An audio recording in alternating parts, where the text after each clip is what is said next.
kaon. Tayo sa Dumating Inday Saras na upang harapin ang proseso sa kabila ng mga walang sardinas at saka pagkakataon na hindi dapat tapakutan talbos ng kamote. mananahit ang LDR. Ako, bodyguard na nga, si Keltiki sa ang bodyguard na nga, pero may gaano ka na nga sa likod na gagawin niya na gano'n. Sa mga abogado nga, nakita, hindi po sa linalyo ng sinakoto. Ingit na kasi mga prosecutor dahil kahit kailan hindi sila mamahalin ng tao bayan. Kung di ba, naku, gano'n kay Sarah, di ba? Sa mga detective. Naku, naman gano'n ba ka na, pero naku, ng tao ka na.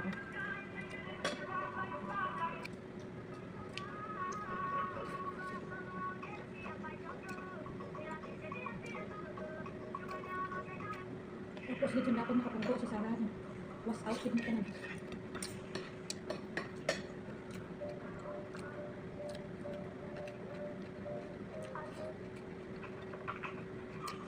$25 million ang gastos sa impeachment kada araw para sa 128.5 million na confidential fund. Hindi ko sa maayos namang gumastos ang Senado ng Pilipinas na sulat pa bawat araw sa kanan mo kung na para lang ma-impeach si Sarah. Kwarta ka na ginagamit na.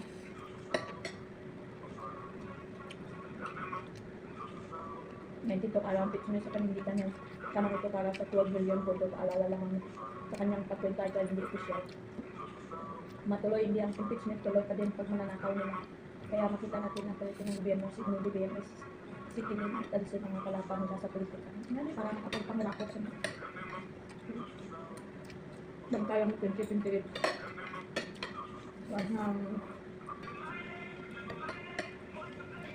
Ha?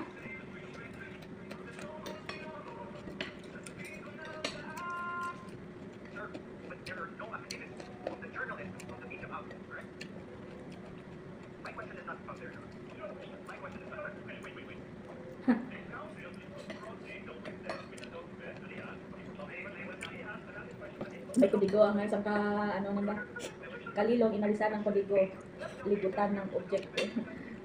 May kodigo ang isang witness ka mga abno. May ulit na paper na ganyan taga hirap maintindihan ng taga dahil kanin witness. Ang laki kodigo ang witness ka mga abno. Nabantay Sarah. Nagumbulaan pa naman sa kabutado. Paano to karoon ko ng lain mangkot, lain mo siya ba?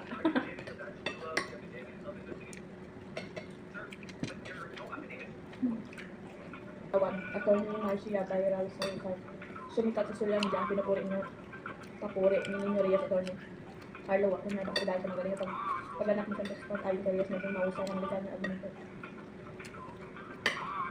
Lahat attorney nakalino pero hindi siya kagalingan na patutak siya kay attorney Libutan. Hindi nakadawat ang witness kahit ako hindi natin pero alam. Mga dekal mga bata man sila sa inyong kaniming malang doon sana bay laki kakalaban sabi ni Biyong hindi nyo kaya sa inyo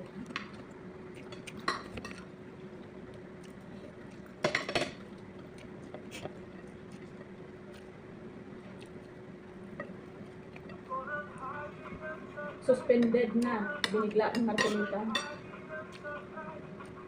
Wala pa si clearance sa SC, umuupo na. No either should prosper. Basta magbuligay yung tanan namin mo. Basta sa tama lang. Sinotopoan na nagbaliktad lang. Sabi lang sila manakpan na nila.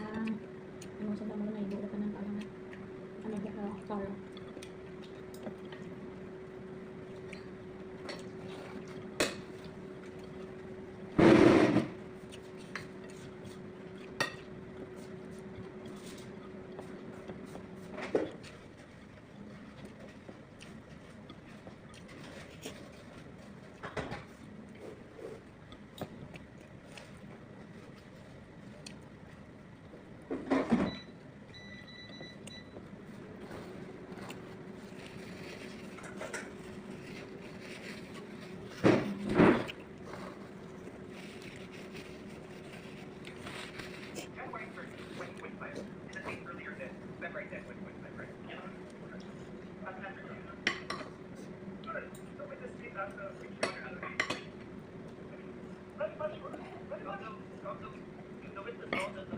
Ano kape? Dahil tinanggalan ng kodi ko. Ano nga kasi kayo tama? Sige, sige, eskodiro, matama.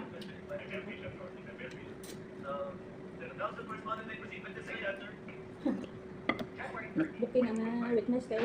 Kodi ko, nga nabili. Agin ba?